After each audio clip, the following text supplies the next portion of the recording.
নমস্কার বন্ধুরাজ বাইকেম নাচেন। আজকে চলে এসেছি একটা সরস্বতী পূজার নৌকার প্যান্ডেলের ব্লগ নিয়ে। নৌকার প্যান্ডেল কোথায় হয়েছে? এই প্যান্ডেলটা হয়েছে আমাদের জগৎপুর রানীচক খেয়াঘাটের নিকটে। তা আমি আপনাদের সামনে মিউজিক ও ভিডিওর মাধ্যমে তুলে ধরছি।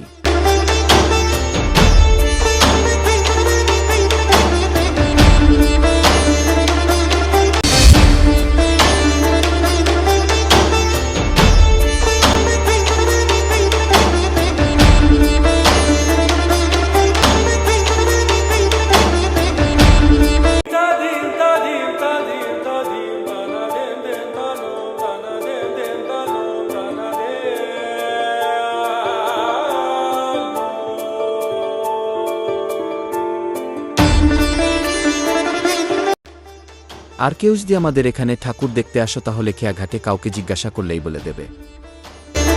তো এই ছোট্ট ব্লগটা যদি আপনাদের ভালো লেগে থাকে তাহলে লাইক, সাবস্ক্রাইব এবং শেয়ার করুন।